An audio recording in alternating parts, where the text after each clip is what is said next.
Welcome to another episode of Coffee with Chris. And today we have a special guest here. The candidate who is running for 5th Ward Council, Jose Rodriguez. Dr. Jose Rodriguez is here with us today to give us a little bit of insight as to who he is, why he wants to be the 5th Ward Councilman, and maybe a couple of other questions we may ask him.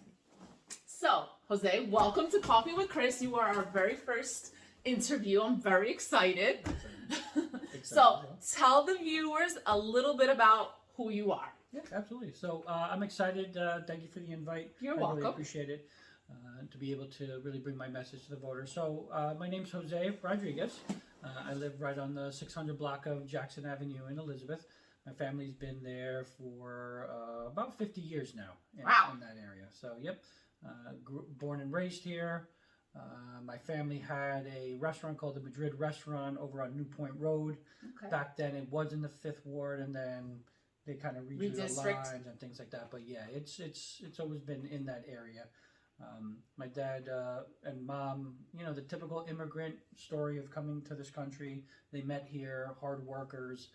They instilled being humble, working hard, being kind into really our souls. So that's really, you know, the basis of who I am. They really pushed for education. Education really mattered in our family, and we really pushed for it. Hence, doctor. Yeah, but I've been very lucky. I've been lucky to be able to have the financial means, but also really the time to study. Because I know a lot of people could do what I do, you know, could have gotten their doctorate. It's just a lot of times it's the time and the situation. So, but I you know, went to college, graduated, then went back, received my first master's from St. Peter's, a second master's from Kane University, and then I received my doctorate from St. Peter's in educational administration. So I worked in the school district here in Elizabeth for many years as a supervisor of special services. I was on the Elizabeth School Board. And that is how him and I met. I don't remember exactly how we met, but I remember you were either already on the Board of Ed? Mm-hmm. Yeah, you were already on. So yeah, I ran 3 times. I ran, so that's where that hard work comes into play. I was unsuccessful the first 2 times, and I ran again, and I was able to finally the voters. Determination. Yeah. Determination. Yeah, and the voters finally understood, really understood and allowed me to serve for them. And then I was reelected once.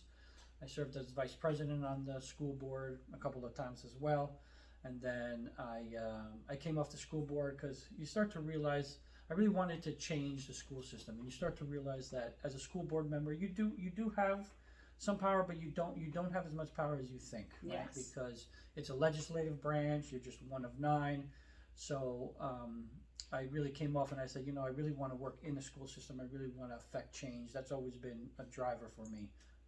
It's not just words. It really is what drives me. So I was able to work as a supervisor of special services. That's where you and I spoke a lot about, you know, what's best for students, the law, things like that. And and then I was lucky to be able to get an assistant superintendent job in Trenton, in the city of Trenton for the school district there. And then I continued, you know, my career from there and assistant superintendent. And so, you know, I'm used to and I love being able to fix problems. I know it seems, you know, it's not just. We have a visitor who's poking his head over here. So I love it. I love being able to come up, you know, see a problem, right, and an opportunity to bring a new thought to it. Come at it with other people, bring in other people to find the solutions. I really love to do that and empowering people. And so I think running for city council is the same.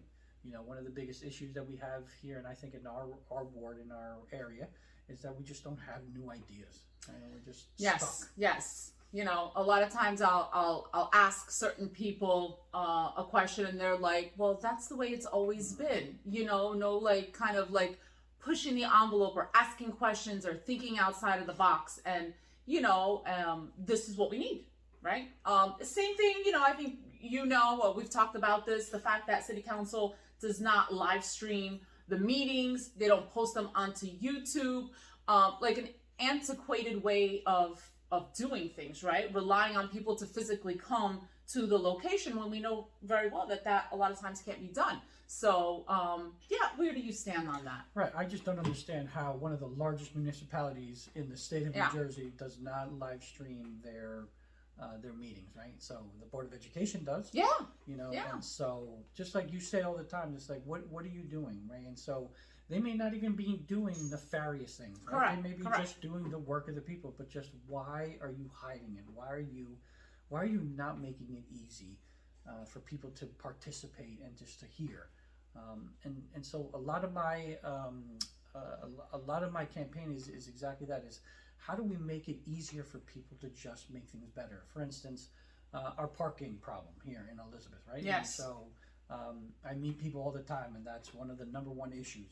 And they just say, no, that's just the way things are. And it's just, no, that is not the way things are. Yeah. You know, there are other towns, for instance, like Newark, Jersey City, Union City, that do a parking permit. Permanent parking. Yeah.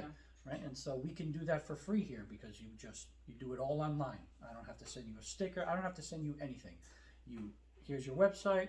You know, register your vehicle or your vehicles. You know, if you have 2, 3, you know, in a home, I get it. And then it's only the residents that can park on the street. You know, and so our streets belong to our residents. Yeah. Right, and so in there's a lot of other. I can get into specifics about, you know, well, what do you do if you have people come over? You know, there's a plan for 24 hours. Well, I think it's just like the forward thinking solution, right? Everything is kind of done in that little, I don't know, cocoon of city council, right? Yeah, city council people have their block watch meetings, but aside from that, like the mayor never has like a town hall to hear from the residents and see what the concerns are. He doesn't even come to city council, which, you know, I don't know. I just feel like, you know, he's our mayor and he should be at city council to see what is going on. And you know, I think he had open hours where the residents can go and like talk to him, but I don't even think they're doing that now. And if they are, it's not posted anywhere that anybody would even know it's happening. Correct. So yeah, we just need more community involvement. We need more access to our elected officials, right, who get paid to represent us.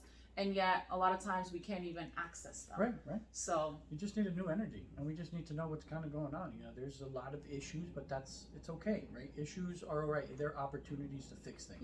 Yeah. And you just have to make it easier. Yeah. Right. And so, and nowadays with technology, everybody can get online. I don't know why you don't live stream everything. Yeah, it just doesn't make any sense. And the fact that, you know, Councilman Grova said that, you know, there's just no funding for it, or it's going to cost a lot of money. You know, I mean, if we have $4 million for drones and landing pads and airports and stuff, we can find some money in the budget to be transparent to the community. Absolutely. You know, Absolutely. So yeah, it's priorities. So for instance, you know, not to say that we don't have money for it is kind of laughable. Right? Yeah. So when you look at the city budget, which is online, you can take a look at it, but you know, the city of Elizabeth is over $288 million in debt. wow. Right? And Wow. so we spend, and you take a look at it, our budget is $317 million last year, $288 million in debt. Is that from bonds or? Yep, from Yeah. bonds, from borrowing year after year. So for instance, every year we spend $25 million to service that debt, right? That's Right. to pay. Most of it is interest, so we're throwing away money, you know, and so $25 million is a lot of money. You know? Yeah. I get you have to borrow some money, but what if we only if we only have to pay $12 million in debt? Like, what could we do with an extra $12 million in this city? Right, and that was the thing about the $4 million drone proposal that they had. You know, I had all these questions. I went to city council. They had a public hearing on it. Asked the questions, and we get no answers. Like, I had to jump through all these hoops to open request and try to get information. And, you know, if this was such a great thing for the city, which I'm not saying it's not, right? Why can't you be transparent and tell the community what it is, what we're doing, what it'll help for, right? And are there grants available for this? Like, do we have to bond out money? I mean, if we're talking about surveillance, maybe Homeland Security has grants. So the fact that they don't even want to explain to the public, like, why we're borrowing this money, for me is a problem as a taxpayer, you know? Lazy thinking, and that's what, you know, that's the one thing we're stuck with. I feel like it's arrogant thinking, right? Like the fact that I don't have to answer to you. Well, I think you forget that I pay your salary. You know, we pay your salary as taxpayers. You work for us. So the fact that I'm asking you questions, and I mean, even if you say, you know what, I don't know the answer, but I'm gonna find out, and I'll come back and let you know. But it's just the arrogance, and I think that's what happens when you're there for 25 plus years, right? You feel like you can just do whatever, and that is a problem, you know. So I'm glad to see new people running, and coming up with new ideas, and you know, it's not to say that you're going to solve all of Elizabeth's problems, but at least approach it in a different way, and try to be engaging with the community, and be more open, you know. Absolutely. So yeah, and anything else you want to add to the viewers? So if you would like to contact me, you know, you can find me on Facebook, Jose M. Rodriguez. I'll give you my cell phone number as well. It's 732-816-4988. Again, 732-816-4988. Feel free to call, text, because like I said, if and when I win the election, then we really need to get to work. When he wins the election. And the only way we can do things better is when the community gets involved. And what I tell everyone who's going to come out to vote, whether you're going to vote for me or not, after the election, I'm going to need your help, right? Because if you stay silent, the one thing I know is that I don't know everything. And so I'm going to need the help of everyone in the city, regardless if you're frustrated, or not. We need to really work together, because that's really the only way. They say, alone. I think there's an old proverb that says, "Alone you can go fast, but together you go further." And so it's not about going fast; it's about going further. And so hopefully we can do this together. Great. Right. Well, thank you for joining us, Jose. No problem. Thank you. We'll see you on the next episode of Coffee with Chris.